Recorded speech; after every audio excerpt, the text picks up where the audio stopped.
খেজুরির দুই বিজেপি কর্মীর মৃত্যু ঘটনায় সিআইডিকে তদন্তের নির্দেশ দেওয়া হলো, সিবিআই নয়।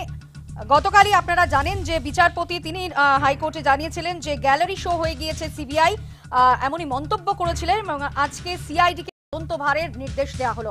আমরা কথা বলবো, আমাদের সঙ্গে টেলিফোন লাইনে রয়েছেন আমাদের প্রতিনিধি প্রিয়াঙ্কা এইচ ভৌমিক। প্রিয়াঙ্কা, বিষয়ে আর কি জানা যাচ্ছে?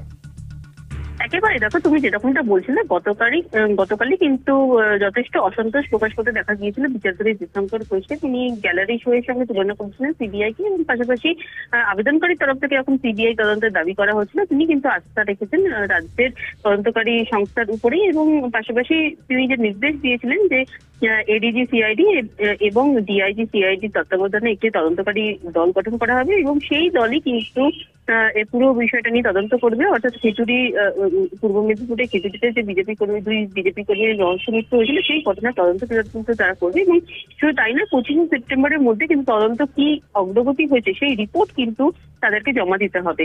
তোমাকে জানিয়ে রাখবো, এসএসকেএম হাসপাতালে ময়নাতদন্তের রিপোর্ট কিন্তু দিতে হবে তদন্তকারী অফিসারদের হাতে এবং যে রিপোর্ট যে বৈষম্য দেখা গিয়েছিল, অর্থাৎ প্রথমে যখন পূর্ব মেদিনীপুরের হাসপাতালে রিপোর্ট এসেছিল ময়নাতদন্তের রিপোর্ট এবং সেখানে দেখা গিয়েছিল যে বিদ্যুৎপৃষ্ট হয়ে মৃত্যু হয়েছিল এই দুই বিজেপি কর্মী এবং সেখানে তারপরে যখন দ্বিতীয় ময়নাতদন্তের রিপোর্ট দেখা যায় এবং সেই এসএসকেএম করা হয়, সেখানে কিন্তু অন্য কথা বলে সেই রিপোর্ট এবং সেই রিপোর্টে দেখা যায় যে বেশ কিছু অত্যাচারের আঘাতের চিহ্ন কিন্তু পাওয়া গেছে এবং সেক্ষেত্রে দাঁড়িয়ে দুই রিপোর্টে কেন এই রকম বৈষম্য সেই প্রশ্ন কিন্তু বিচারপতির তরফ থেকে তোলা হয়েছিল এবং পুরো বিষয়টা নিয়ে কিন্তু তদন্ত করা হয়েছে এবং সেই তদন্ত প্রক্রিয়া শুরু করবে এবং এই যে টিম গঠন করে দেওয়া হয়েছে সেই টিম কতদূর তদন্ত করতে পেরেছে সেই তদন্তের অগ্রগতির রিপোর্ট কিন্তু তারা জমা দেবেন আগামী 25 সেপ্টেম্বর।